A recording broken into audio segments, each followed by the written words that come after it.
On May 2nd, 2021, in Hillam, Tennessee, after an argument, a 25-year-old woman leaps from her bedroom window and is never seen again. Though there were 2 witnesses, only one walks the earth today. What really happened? You're listening to the Mysterious Brews podcast, and tonight we bring you the case of Kaitlyn Ledbetter.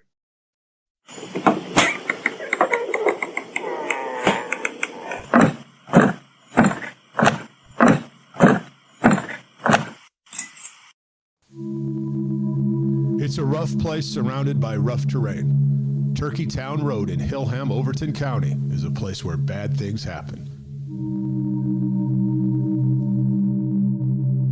Kaitlyn Ledbetter was a quiet 26-year-old woman. She lived with her dad and his girlfriend in a house that used to stand here. She worked and stayed out of trouble until a cool May morning in 2021. On that morning, her father, Scotty Ledbetter, told police that after getting in an argument with his girlfriend, Kaitlyn jumped out of her bedroom window and ran off into the deep woods. She was wearing like a crop type t-shirt, pajama shorts, no shoes. She had no cell phone. She didn't have a vehicle or a car. And he said when he saw her last, she was headed out into the woods. Terry Loftus knew Kaitlyn very well because Kaitlyn was the longtime girlfriend of her son, Dustin. Welcome to a deep, dark, dank, moist basement somewhere in the bowels of Georgia. Well, Coachum, long time no see. Had some I know, man. It's crazy. medical issues that I'm having to deal with, and then I do have a question, though. You did post on the line that we're going to be doing Wednesday postings until we can get our schedules back in March. How do you know it's March?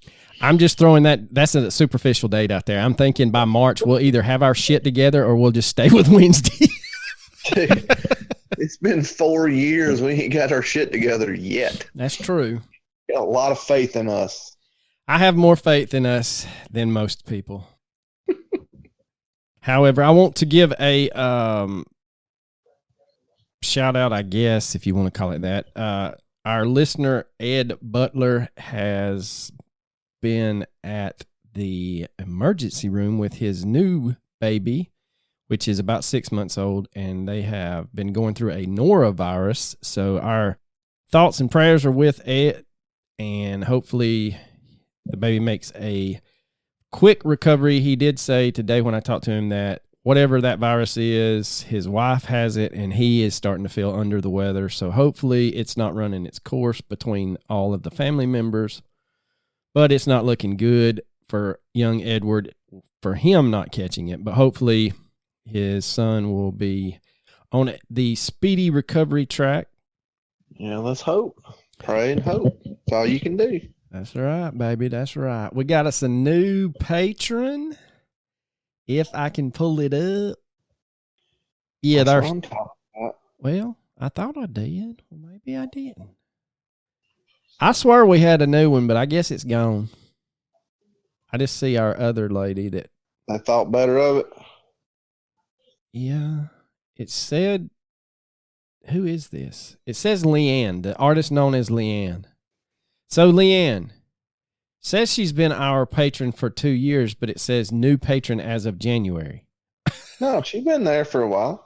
I know, but I don't understand why I'm getting a notification that she's a new patron in January, even though she's been a patron of ours for 2 years. So, Well, maybe she upped her amount, or maybe you're an idiot. well, there is a good possibility that, yes, the latter is true. I mean, if history proves. Yeah. History is not on the side of me not being an idiot. So there's that. Well, no new news on the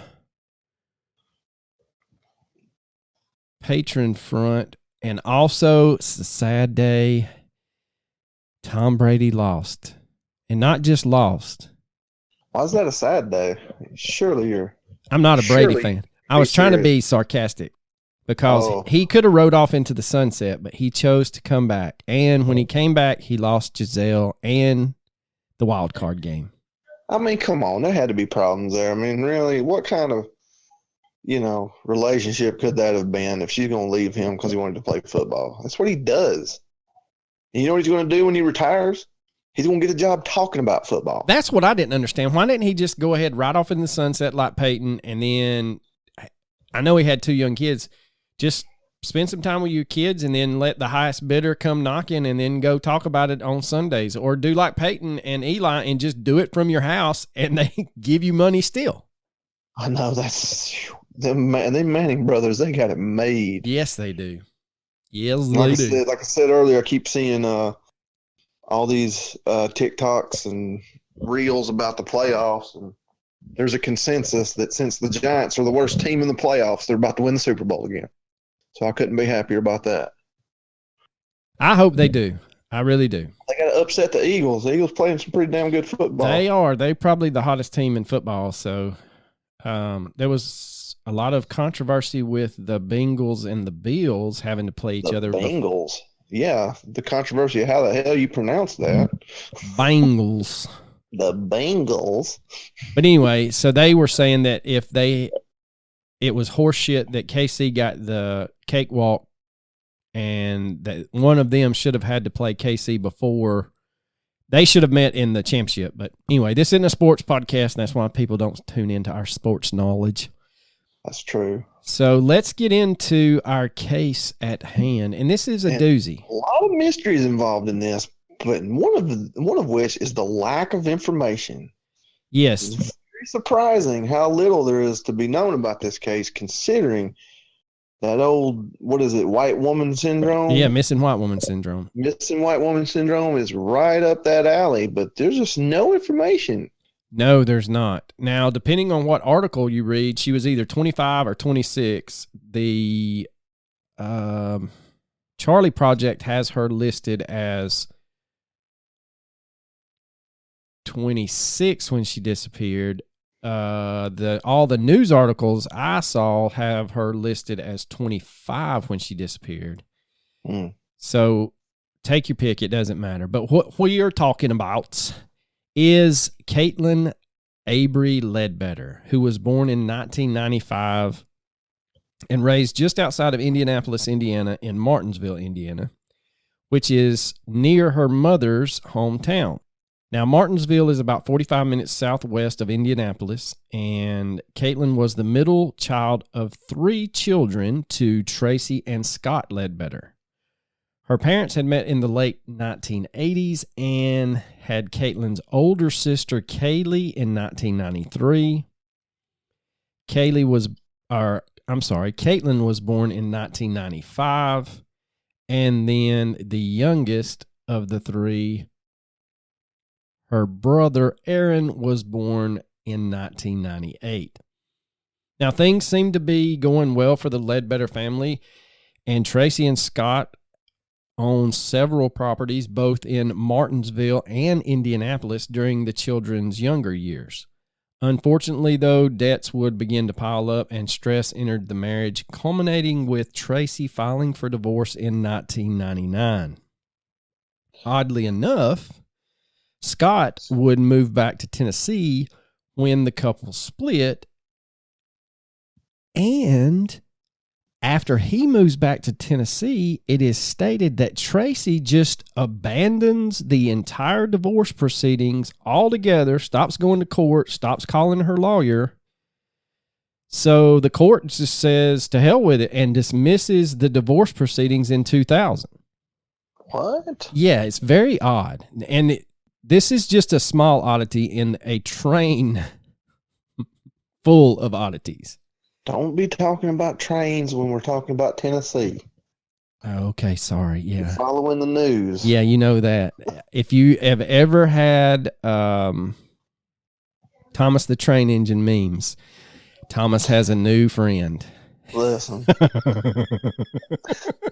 I saw a meme today that said, fuck the police, and had a picture of that woman, and she was like, and I took that personally. Oh, God, we could go like on a tangent and just be disgusting, but I refrain. Well, here's the other thing. She is not the one that is the worst in the news here lately. There is a lady in Florida that said, "Hold my beer," and basically doubled or tripled the lady in Tennessee's body count. And yes, she was a cop, and all of the suitors were cops. So you know how Florida is. Florida will outdo you in damn near everything. Yes, they will. Except football, they suck. So around the same time as the divorce was dismissed, Tracy would give birth to Kaitlyn's half-baby sister. Tracy would continue to live in Indiana, and not much else is known about Tracy other than there were some charges of battery filed against her in 2002 that were later dismissed. And basically, she has no digital footprint until her death in 2013 when she passed away at the age of 38. Now, at the time of her death, her children were 20, 18, 15, and 13. Kaitlyn and Aaron would decide to move in with their father, Scott, in Hillam, Tennessee, off of Turkeytown Road. Now, Hillam is 30 minutes north of Cookeville, Tennessee, and if you don't know where Cookeville's at, Hillam is about an hour and a half from Nashville headed east. Now, Kaitlyn's older sister, Kaylee, and the half-sister remained in Indiana with the mother's family. Kaitlyn would have what most of her friends state was a typical small-town life from the time she arrived in Hillam until May 2nd, 2021. Kaitlyn, at the time, was either, like we discussed, 25 or 26, and dating a young man named Dustin Loftus. On May 2nd, 2021, around 5 a.m., Scott and his girlfriend, Crystal Tyson, would get into an argument. Now, something in that argument would compel Kaitlyn to leap from a 7-foot window wearing only a crop top and pajama shorts and tear off into the woods. And not only did she leap from a 7-foot window, she kicked out the screen on the window to get out of the home. I'm telling. Okay, I mean, but you act like that's a hard thing to do. Everybody's making a big deal out of the leap from the window. It's 7 feet. No. Like, I'm not making a big deal of it. Screens aren't in there very hard, you know. It's just like, and you could tear it if you needed to. That's true. I'm not making a big deal out of the distance from the ground or the fact that she kicked a screen out. What I'm trying to make a big deal of is what in the holy hell is going on in that house where Kaitlyn, a 25-year-old young lady, feels that the only way that she can survive is to leap her ass out of a window in her room. Regardless of the height, I don't care. So, and the thing is, according to news reports and descriptions, it was basically twilight when she hit the ground running. Now, that area of Tennessee has been described as hill country, so there's hills and hollers and things like that. So you're talking about, while it may be civil twilight at 5-ish when she left the residence, it's still going to be pretty damn dark for you to be tearing off into the woods in May barefoot. Yes, it's going to be a little dewy. Sure. There's going to be some briars and bullshit that you're going to have to navigate. Yeah, I mean, it's not undoable. It's not like you're going to be freezing to death by any means, but it's not the ideal situation. Let's just put it that way. No, it is not. Now, according to those who call Hillam home, this is not an area that you would be running off to in the woods in the daytime, much less the dead of night or the early morning hours.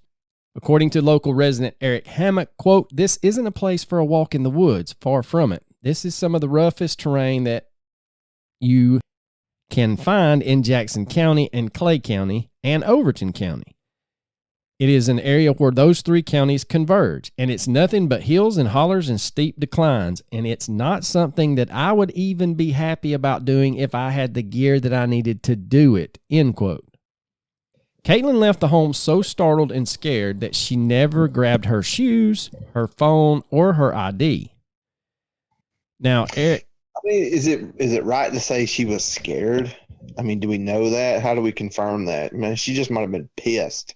that's true too. I would just say, I guess, startled maybe is a better word. It would make sense that she jumped out the window if, like, let's say they were not letting her leave. That is quite a good insight on your part, Coach. Maybe she felt like that she was being held against her will and fuck it, I'm out. It's possible. The express opinions of Mysterious Brews podcast have no bearing on any of our sponsors. It is just opinions. So Eric Hammock got involved in this case, not as a friend, not as a relative, but as a concerned citizen of Overton County who felt that law enforcement wasn't doing enough to find this young woman. Quote, I feel like in this area, if you're not a certain type of person, then you don't get the same response from law enforcement as other people do. You don't get the same treatment as the guy in the nice neighborhood driving a Mercedes gets, and you're kind of written off, end quote.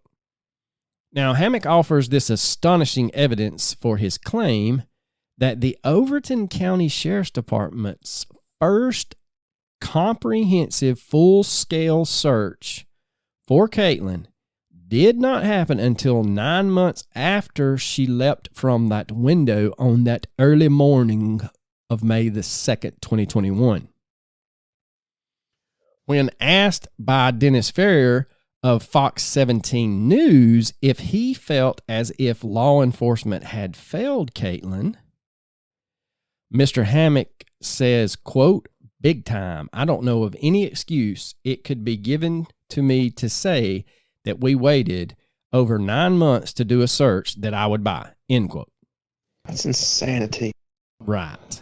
It doesn't matter if they moved out and didn't touch the place for 9 months, there's still not going to be any evidence left over. That's ridiculous. Yes. I wholeheartedly agree with you, sir. There is no excuse for that. Now, the only information we have about the comings and goings of what was happening inside that house on May the 2nd comes from Kaitlyn's dad, Scott. And unfortunately, we cannot get his girlfriend, Crystal Tyson's side of the story because fast forward 3 months and a couple of weeks, on August the 24th of 2021, Scott's house is consumed by a fire. And when firefighters arrive, they find the entire house engulfed in flames. And as they're extinguishing it, they notice that the basement door is locked. And upon going through the rubble, they find the body of Crystal Tyson in the basement. She was 36 at the time of the fire. What a coinky dink. So of 3 people that were in that house on May 2nd, 2021, when Kaitlyn leapt from the window, only 1 remains now. So you only have the father, Scott's side of the story. Now, according to him, it was an argument between him and Crystal. But was there things being said that was so god-awful, like Coach hypothesized, that she felt trapped and that was her only way to get out of the house, so that window was her only means of escape? That don't even make sense. That makes sense to me. Either she was scared and jumped out, or she was mad and just didn't want to fight, or something like that. Nothing else kind of makes sense that she would jump out of the window like that. True.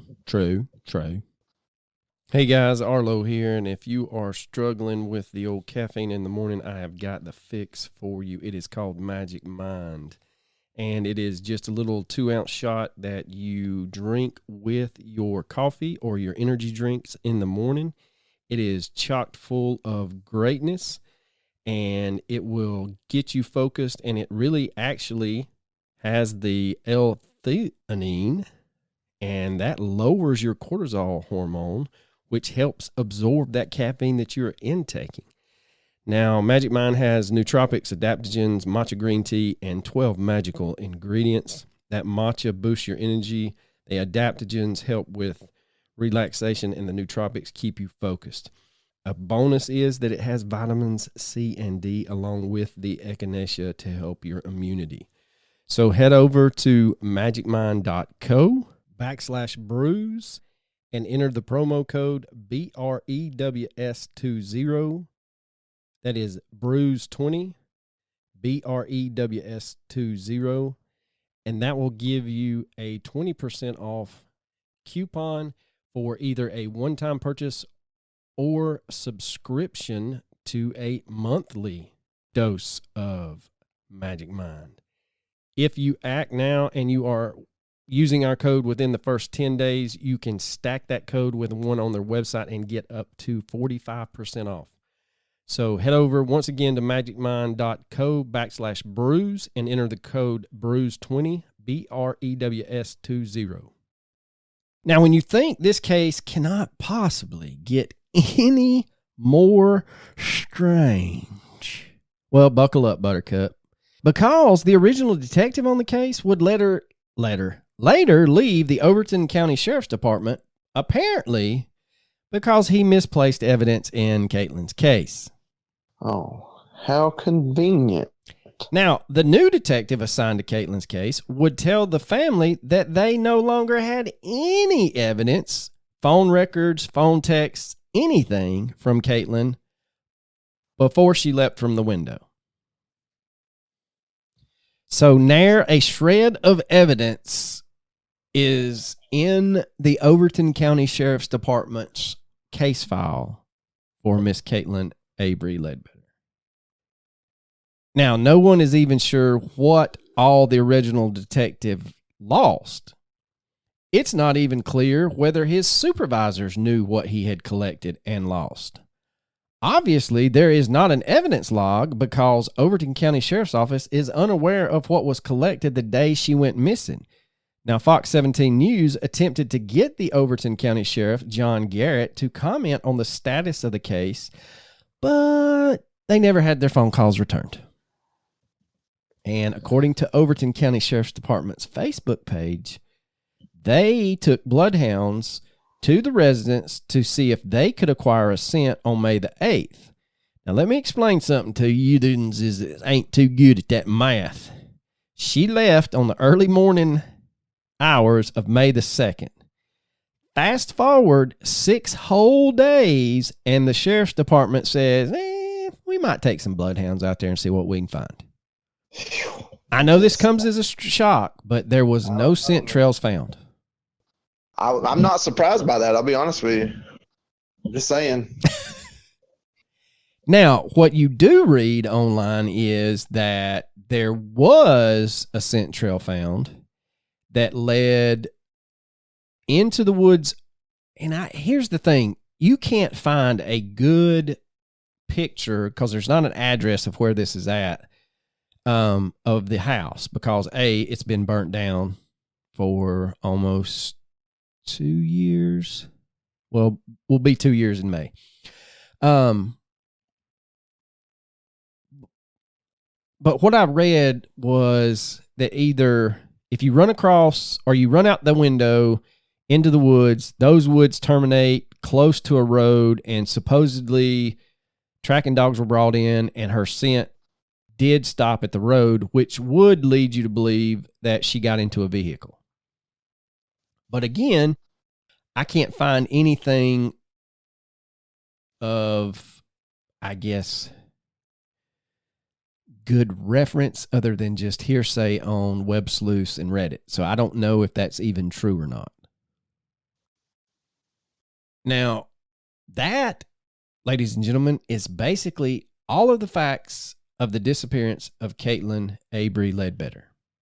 What we have left is a lot of conjecture and hypothesis on what could have actually happened. Well, I don't know, man.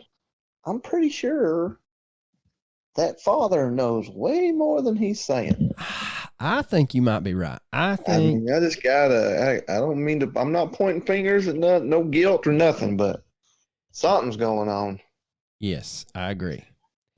Now, Kaitlyn.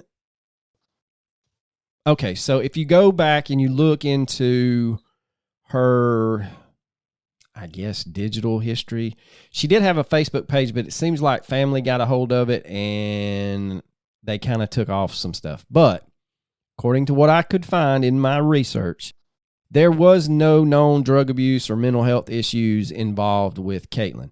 Now, drug abuse as in she's not doing heroin and all that shit. She did drink. She did smoke a little of them reefer madnesses, but she was not a known heavy user of either one. So you have to ask yourself, what is the most likely reason Kaitlyn made the decision to jump out of the window wearing nothing but boy shorts and I heard it was a tank top, crop top, whatever you want to call it, drop top. Was there a threat of imminent physical danger that made her leave the residence that way? That would kind of explain why she would leave dressed like that without grabbing anything. It was that fight or flight, and she chose flight. Yeah, I mean, that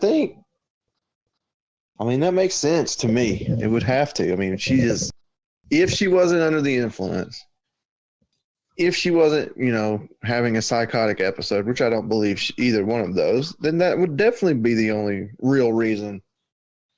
I think they're blocking the door.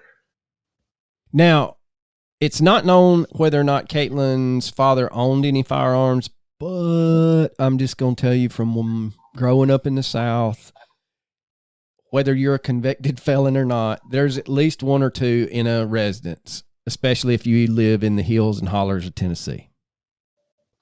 Now, it was reported on other websites that the argument was not between Scott and Crystal, his girlfriend, but between Scott and Kaitlyn. Now, there's not really any details about it, and some people theorize that this incident with her father was an ongoing argument that kind of heated up that morning and just came to a head. Whether that's true or not, we don't know. We don't even know if her dad has been brought in for questioning. Now, her sister has a Facebook group regarding Kaitlyn's disappearance, and I think this is the older sister, Kaylee, and it is a private Facebook group that you can get on or request to join. I have not, just because I didn't want to wade through conjecture. There's not really, you would think that if there was any facts out there that those screenshots would have been captured and put on either Reddit or Web Sleuths, and I couldn't find anything. Now, there hasn't been anything notably posted according to people that have commented that are members of that group on the general relationship between Kaitlyn and Scott. There was not anything that family members or friends have talked about in the public or to news media about whether or not Kaitlyn was acting strange or sending strange texts. From what I could find, she was acting just like her normal self, nothing out of the ordinary. Now, what we do probably know with a lot of certainty is that Kaitlyn's father, Scott, his girlfriend, Crystal, and Kaitlyn are the only three people that know what happened that early morning, and Kaitlyn's missing and Crystal's dead and Scott's not talking. People have theorized that if they saw her running towards the road, that most all of her neighbors knew her and would have helped her escape. Now, that does not mean that she has started a new life in Canada with an illegitimate baby. Nothing? I don't get anything out of you? I'm sorry, I wasn't listening. I made fun of your Mara Murray theory. What? I said that. Don't you dare. I said I that do doesn't. apologize. I got distracted by something, but no. Back it the fuck up. I said that doesn't mean that she got in a car and is living in Canada with an illegitimate baby. Listen, what Maura and I have is real. She is a real person. She is my friend. She just hadn't contacted you yet. She's contacted me directly several times. I just ain't told you about it till now. You're the one ferrying the poutine up there because there's a gravy shortage. Oh, what? There's no poutine? There is no poutine. Canada may cease to exist. Poutine is amazing. Why am I just now hearing about this? Because you don't pay attention. Regardless, do not distract me with the poutine shortage. That is horrible, but Maura Murray is alive. I can't help but get my jabs in when I can. Why else would she... Why else would the dad bring up all that cash if he wasn't going to fund her trip? Why would she pack up all her shit? Make it easier for... She's alive. There, you heard it here first. Contact the presses. Coach has solved the most insane case that we know of. Okay, so back to our case at hand. Now, here's the thing. What we can, I guess, hypothesize is, or not really that, I guess you can look at it, is there any reason to assume that Kaitlyn never really left the residence? And that this whole thing of her leaping from the window in her nighttime dress barefoot is a total fabrication on her father Scott and his girlfriend Crystal to cover up something more nefarious. And maybe Crystal got cold feet and started asking questions that Scott didn't want asked, and accidentally the house caught on fire. Yeah, that's not suspicious at all. That the house caught on fire and the girlfriend got killed. I mean, come on, man. These things happen all the time, right? Yeah. Now, you have to, if you go down that little rabbit hole, you have to assume that the scent trail that the dogs found could have been just Kaitlyn walking around the property because, remember, law enforcement waited 6 whole days before they brought bloodhounds out there. So they could be picking up an old track and not necessarily the track that was left the morning in question. So, if she was in the woods without shoes, what's the likelihood that she made it through said dense woods full of briars and bullshit?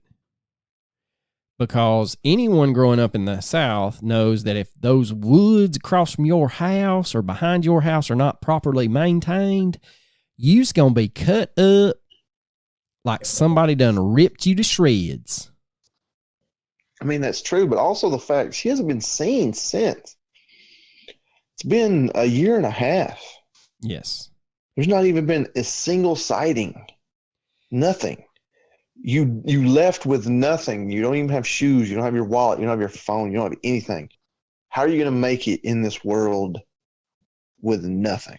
And the other thing is her boyfriend states, and her boyfriend's mother have stated in the news media, that it was not like her to miss like work or birthdays or anniversaries or go a long period of time without checking in with boyfriend and or mom, because I think this was a long, like they had been dating 18 months, I think, so they were pretty serious.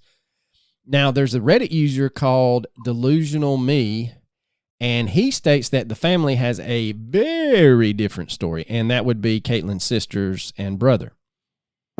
So he states, quote, "I think the father absolutely had something to do with her disappearance, and the girlfriend was starting to think about going to the authorities, and she was dealt with as well."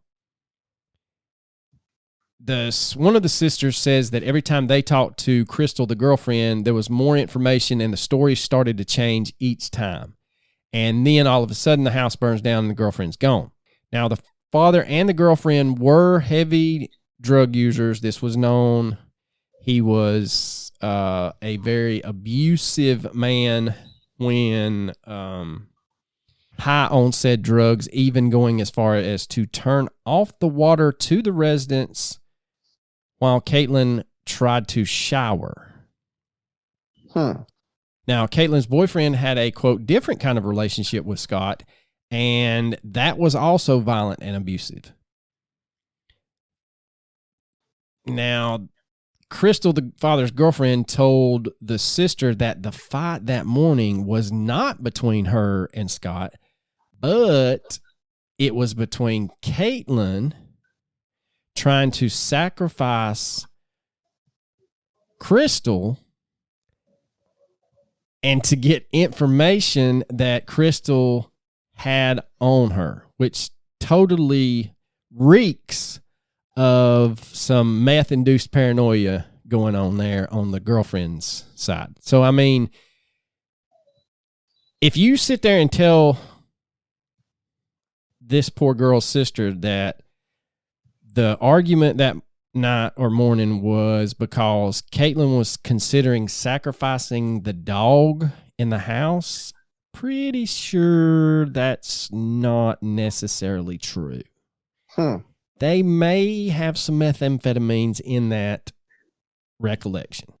Yeah, I mean, it's starting to sound that way, huh? Yes. Now, it says that Scott treated all of his kids and even his previous wife extremely terrible, and all of his daughters called him a sociopath. The father wanted to sleep in instead of filing a police report with the sister Kaylee and her brother Aaron. Now, here's what's crazy. They said that at 7:30 a.m., several family members received a text from Kaitlyn's phone saying, "took off." And it was grammatically incorrect, which was not a trait of Kaitlyn's.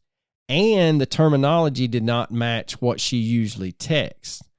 Now, Kaylee would go on and state, along with her Aunt Tonda, that Kaitlyn wouldn't wear shorts around her dad because she was very uncomfortable of what would happen if she showed any skin around him, that he would ridicule her, make fun of her, cuss her, call her everything that you could think of for showing too much skin. Really? Yes. So the father is supposedly on record telling Kaylee, the oldest sister, and the Aunt Tonda not to go search in the woods because he knows she's not in there. Her boyfriend was not allowed into the house or her room, even though there was things that belonged to him in there, because supposedly that is where the fight took place. But he was allowed in when Kaylee's sister was in town. But by that time, lots of things had been moved around. Now, I don't know. There's just too many questions right now. I'm going to be honest with you, man. I don't think she ever made it out the window. I don't either, because it sounds like something. I can't say what happened, but the fact that she's never been seen or heard of or anything like that, just leans towards just her never making it out that window. Unless. Because then, I don't know. My problem is, how do you not, in the investigation, how do you not have the cell phone records? And I know he the investigator shit the bed by losing evidence. I mean, it's not like they couldn't pull it again. It's digital, for God's sakes. It's not like the old tapes at the gas station that we re-record the security footage on. It's true.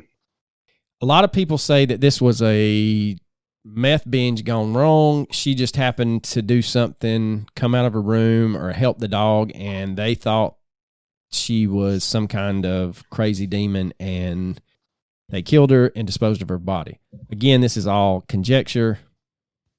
Now, I know this may come as a shock, but police are very defensive when you talk about their neglect and unconcerned passivity on this case.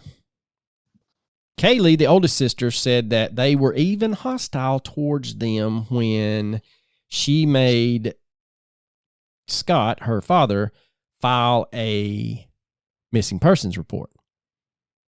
Now, there is an interview that I was telling Coach about, and it's going to be my recommendation, but I have to give you a disclaimer in said recommendation. It is an hour and a half, and it's one of those that you can just listen to. You don't have to watch it. But it's a phone interview, and there's certain other people on there, but the older sister Kaylee and Kaitlyn's aunt Tonda are on there. Make sure you have the captions on, because if you don't and you try to just listen to it, there's a lot of words that kind of it sounds like they're talking in a tin can chewing on a fork. I know that's hard to believe, but it's bad. I mean, I think we've gotten a little better. I don't think we're chewing on a fork anymore. No. We have gotten higher class stuff. We're still just learning as we go, though. Now, according to family members, that 5:30, 5 o'clock time frame has changed about 4 times when they talked to Scott, the dad. Now, Kaitlyn allegedly, like I said, sent her sister Kaylee, the older one, and her aunt a text message, which they immediately said raised alarm bells. Not only was it headed out, but it was also something along the lines of dealing with her grandparents. And Kaylee says that the way it was referenced, she says, quote, my grandparents.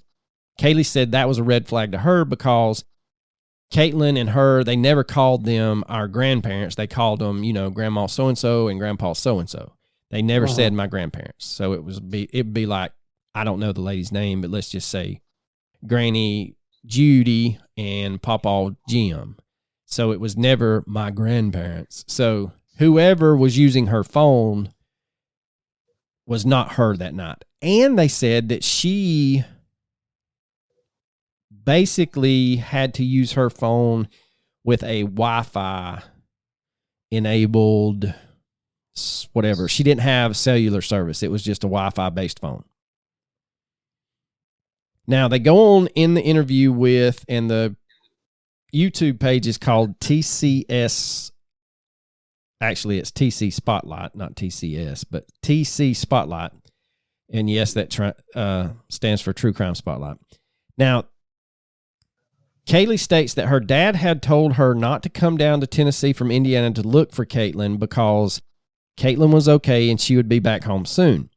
But the morning after Kaitlyn leaves the premises, Kaylee gets in the car with her brother Aaron. They drive down there and find that not only is Scott still asleep, he's not even thought about filing a missing persons report. So Kaylee wakes his goofy butt up and requires him to go to the police, which is the local sheriff's office, and file a report. Now, it's not very clear. He either slept in until 9:30 a.m. or he slept in and dragged ass around until 9:30 p.m. Before filing said report.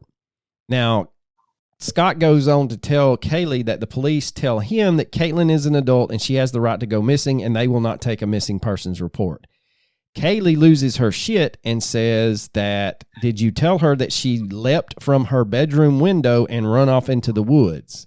And Scott supposedly responds, no. Scott and girlfriend Crystal have no paperwork, no copies of any reports, nothing that says they actually went to the sheriff's department. Now, Kaylee says that she stays in Hillam for 4 days looking for Kaitlyn, and that the day she took Scott to file the report at the sheriff's office, her and her brother Aaron, after this whole report debacle, along with Scott and girlfriend Crystal, searched the woods that Kaitlyn reportedly ran towards. Now, Kaylee says within an hour of searching, Scott becomes a belligerent ass and starts cussing her and her brother and starts mocking them for their over dramatic concern for their sister Kaitlyn. Kaylee then states that Scott searches for Kaitlyn by himself for 2 hours with her brother's gun and comes back without his shirt on, crying, saying, quote, "She's gone. I can't find her. She's never coming back." What? Yeah. That's kind of weird. Now, Kaylee said she found this to be extremely strange because he returns to the house without a shirt on, and it was a miserable, misty, cold, rainy day during this supposed search.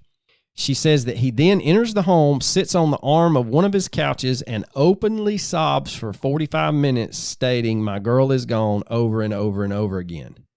Kaylee says that she had never seen her father cry like that before or since, and that was the only day that Scott, according to Kaylee and Aunt Tonda and Brother Aaron, looked for Kaitlyn. That was the only time he has looked for her. So Kaylee feels that from the first phone call that she received that Kaitlyn was missing, that she was not getting the full story. And now Scott tells Kaylee that he and Kaitlyn had gotten into an argument over Kaitlyn's boyfriend staying all night with her in his house, and Scott didn't take too kindly to that. So that's the third story. So supposedly, the first story about her leaving was that Scott and Crystal, the girlfriend, got into an argument, and Kaitlyn just jumped out the window and ran into the woods. The second story comes from Crystal, and she says that Kaitlyn tried to sacrifice the family dog, and when confronted by it, she ran and jumped out the window, which we have kind of come to the conclusion that that's probably meth-fueled story right there. The third one supposedly comes from Scott himself and says that there was an argument not between him and Crystal, but between him and Kaitlyn over Kaitlyn's boyfriend staying the night. So there you have it. There's three different stories that can go in three different ways. Yeah, that second one for sure. If that's true, that's definitely a meth. That's the sort of thing you only get the idea how meth. I don't think there's any other drug you can take, maybe PCP, that makes you think it's a good idea to sacrifice the dog. Or the fact that some 25-year-old girl leaves her bedroom to go get a drink, and you look at her like, oh, God, she's going to kill the dog. So, yeah. And now, listen, that is not our opinions. Like I said, these are all the musings and theories out there on the interwebs.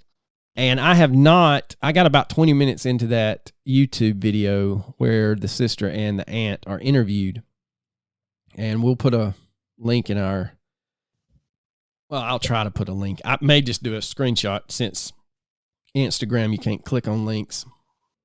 If I was real smart, I'd update our link tree with the link on there. That may happen. I don't know. But anyway, I'm going to recommend the TC Spotlight YouTube channel. It's Unraveling Tennessee 5, Kaitlyn Ledbetter. What did she find out? And so, like I said, I'm about 20 minutes into it. It's an hour and 38 minutes, 39 minutes long. You don't technically have to watch it, but you might need the closed caption on just so you can figure out what the hell they're saying. And I'm pretty good at watching moonshiners and not reading. So If you can understand Jim, Tom, and Tickle. Yeah, I'm good with both of them. I'm not so keen on what I have tried to listen to so far. But that, ladies and gentlemen, is the odd case of Kaitlyn Avery Ledbetter. If you happen to be from the great state of Tennessee, near Hillam or Cookeville or Southern Kentucky, where it's close to Hillam, and you have some insights on this case, please contact us at mysteriousbrews@gmail.com. We will keep your name anonymous and let us know what you think. We will be posting pictures of Kaitlyn, trying to get her picture out there, and hopefully there's some resolution that comes quick. So with that said, Coach, what is your recommendation?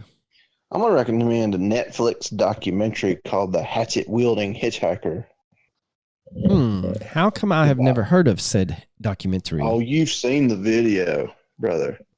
It's a viral video of he's wearing a red shirt. Yeah. Smash! A smash! A smash! Yeah, but you're right. You're right. I agree with you. I stand corrected. They've done a documentary about that young man because he went from being a national sensation to being convicted of murder. Do say, Coach. Do say. I'm not going to say anything else. I'm just telling you that's what happened. Are you sure you're not going to say anything else? That's all I've got to say, brother. Did he use... I can't do it. I'm not even going to do it. Did he use a hatchet in the second murder? No. Did he look at the authorities and say... Surprise, motherfucker! Oh, Lord. But anyway, Coach, you got anything else? You're killing me, Smalls. You know I don't. Deuces.